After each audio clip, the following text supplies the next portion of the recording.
কিয়ামতের আগে আগে আরো কিছু মানুষকে আল্লাহ পাক কিন্তু শূকর এবং বানরে পরিণত করবেন।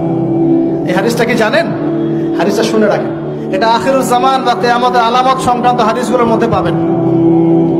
আল্লাহর রাসূল সাল্লাল্লাহু আলাইহি ওয়াসাল্লাম বলেছেন, কিয়ামতের আগে আগে আমার উম্মতের মধ্যে, ভালো করে শোনেন, কিয়ামতের আগে আগে আমার উম্মতের মধ্যে একদল মানুষ বের হবে যারা মদ পানকে হালাল মনে করবে। কাকে? মদ পান করাকে হালাল মনে করবে। যারা বাদ্যযন্ত্র, গায়িকা, নায়িকা এগুলো নিয়ে নর্তকী নাচাবে রাতের বেলা, এগুলোকে হালাল মনে করবে। যারা অশ্লীলতা, বেহায়াপনাকে জায়েজ করে নিবে। ঠিক আছে, এরকম কয়েকটা পাপের কথা বলে নবীজি বলছেন একদিন সকালবেলা আল্লাহ পাক তাদেরকে ঘৃণিত বানরে পরিণত করবে। এটা হবে সামনে, কখন কিভাবে হবে আল্লাহ ভালো জানে। এবার আমি কনসেপ্টে চলে আসি। এই যে পৃথিবীতে নেমে আসলাম, তাহলে আমরা কোত্থেকে আসছি ভাই? আমরা কি পৃথিবীর অধিবাসী ছিলাম? আমরা জান্নাতে ছিলাম, ওখান থেকে আল্লাহ পাক পাঠিয়েছেন। এবার পৃথিবীতে এসে আদম আলাইহিস সালামের যুগে খুব একটা দুর্ঘটনা ঘটে নাই, একটা ঘটেছে। কয়টা? একটা। ভাই হাবিলের কুরবানি কবুল হয়, কাবিলের অন্তর্দাহ হয়, জ্বালা হয়।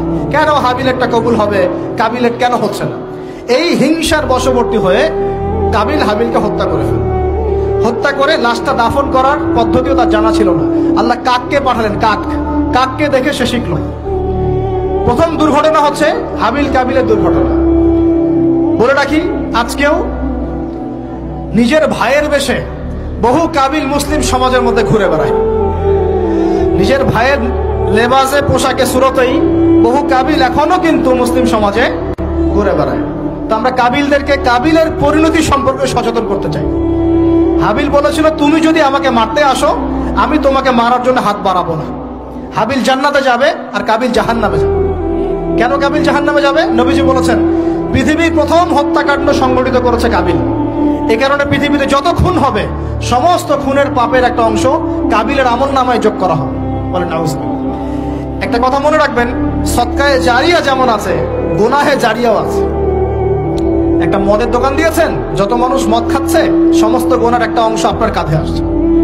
সিনেমা হল করেছেন, মানুষ সারাদিন নেকটা ছবি দেখে, নগ্ন ছবি দেখে, যত মানুষ এখানে পাপ করবে, সমস্ত পাপের একটা অংশ আপনার কাঁধে যাবে।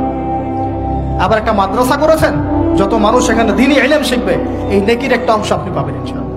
মরে গেলেও কবরে পাবেন ইনশাআল্লাহ। আল্লাহ পাক আমাদের সবাইকে সদকায়ে জারিয়া করার তৌফিক দেন, গুনাহে জারিয়া থেকে বাঁচিয়ে রাখুন। খুব খেয়াল রাখবেন, আল্লাহ পাক আমাদের হেফাজত করুন বলি আমিন। এবার ওই যুগ শেষ, নূহ আলাইহিস সালামের যুগ। এই যুগে আল্লাহর একই সুন্নাত। নূহ আলাইহিস সালাম 950 বছর দাওয়াত দিলেন, 40টা বা 80টা পরিবার ইসলাম কবুল করেছে, বাকিরা করেনি। যারা করে নাই আল্লাহ পাক তাদেরকে ডুবিয়ে মারলেন, যারা করেছে আল্লাহ পাক উদ্ধার করলেন।